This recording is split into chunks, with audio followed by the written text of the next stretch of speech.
Ready or not, coming in hot, the jet is fueled up and ready to go. It's on the runway and it's ready to take off. I have shown you everything that you need to know to buy rental properties, but how are you going to stay on the course? We're going to cover that in this video. Let's go. This is the final of a 5-part series where I go over the steps that you need to do in 30 days to get ready to buy your first rental property. We showed you how to get your money right, know your numbers, what to look for, and how to manage it. So now what? So you're going to learn a lot in this video. But if you haven't seen part 1 through 4, after this video, go check them out. You've already learned everything you need, but now you need to learn how to make offers and find deals and have deals come to you. But before I tell you that, did you know that back in the day, they used to put cast iron eagles in front of buildings to signify and tell the public that the building was paid off? If you did not know that, hit the like button.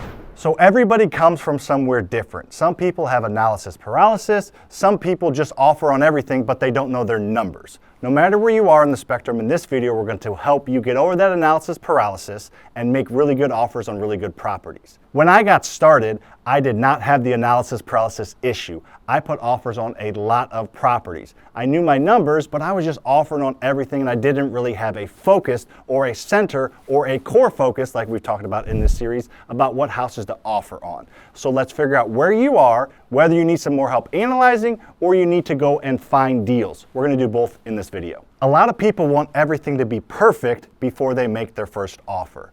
Hate to break the bad news to you, but it's never, ever, ever going to be perfect. I can show you so much through my YouTube channel. My students learn so much in the mentorship, but you're only going to learn so much by sitting on the sidelines. You have to go take actions and make offers and fail and miss out on deals and go through that process if you want to be successful. You're going to fail and you're going to fall. Just fall forward, and if you fail, get back up. That's when you're going to learn, and that's when you're going to actually start to get traction and start to buy real estate. If you think it's going to be perfect, it's not. If you've watched the first 4 videos of this series, you have everything you need to know to go out and take offers. It's not going to be perfect, it just needs to get done. You're going to learn 80% on the go, on the fly, by actually making offers and doing deals.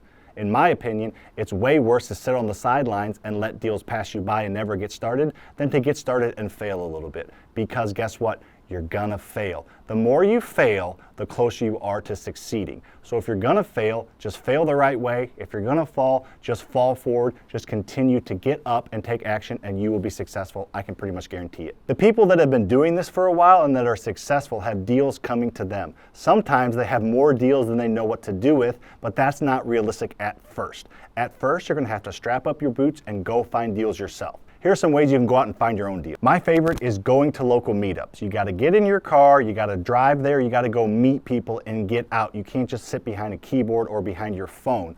Our local meetup has 200 to 300 people that come every single month, and there's real estate agents looking to sell houses, there's wholesalers looking to sell houses. People buy and sell houses at our actual meetup. So if you wanna go and meet people that are coming across deals looking to sell them to you, go to your local meetup. If you're not ready to go be in a room with 300 people because you don't feel comfortable yet, here's a couple alternatives that you can go out and implement. Number 1 would be letting your inner circle know that you're looking to buy houses. You would be amazed at how many potential deals you can come across if you post on your Instagram or your Facebook that you're looking to get into real estate and looking to buy distressed houses. Because guess what? Your friends see it, and if your friends comment and share it, their friends see it, their friends see it. You can get in front of thousands of people by simply posting that you're looking to buy distressed properties. There are so many different people that come across distressed properties, but if they don't know you're looking, they're not going to call you. I haven't made this clear enough yet. The more hands you shake, the more money you make and the more deals you're going to come across. Whether it be in person or virtually, you have to talk to people and let them know what you're looking for. We buy over 125 houses a year with $0 in marketing spend simply by going out and talking to people. So now that you have deals coming down the pipeline, what do you do next? Well, you're going to actually have to walk the properties and get in them. And if it's your first time, that can definitely be a little intimidating. So what you're going to want to do is, if possible, take somebody that has experience in investing with you. It could be a buddy, it could be a contractor, it could be somebody, but getting a second set of eyes on the property as you're walking through it, especially for the first time, can be extremely valuable.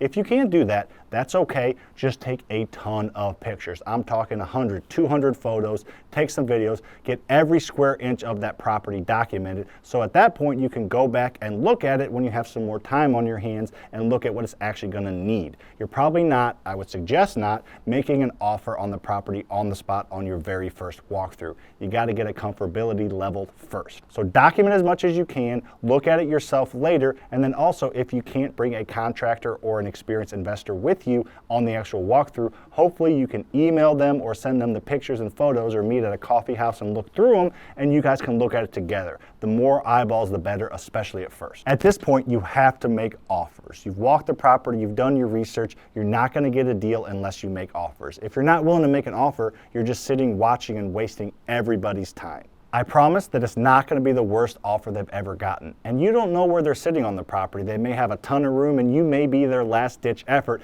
to get the property actually sold. Some people make a lot of money on their wholesales and some people just make a little bit of money. You don't know where they're at, so you just need to make an offer that makes sense to you. Show them your numbers, show them why you arrived at your offer, and they'll be fine with it. Making an offer that's low is better than not making an offer at all. If somebody starts to bring you properties and you don't offer on them, they're gonna stop bringing you properties. But offering continually on properties with people, they're gonna keep bringing properties back to you, and then they're gonna kind of know where you need to be on these properties, and they'll start bringing you more deals. The worst they can say is no. It's not like you just close your eyes and threw a dart and landed on a number. You have a system that you use to come up with that number. Stick to your guns. If you have a number that makes sense to you, stick to it and move on to the next deal. My whole goal of this video and all the videos I put on this channel is to help you control your future using real estate. I have done that, I'm continuing to do that, and I'm following my journey, and I want you to learn from my journey.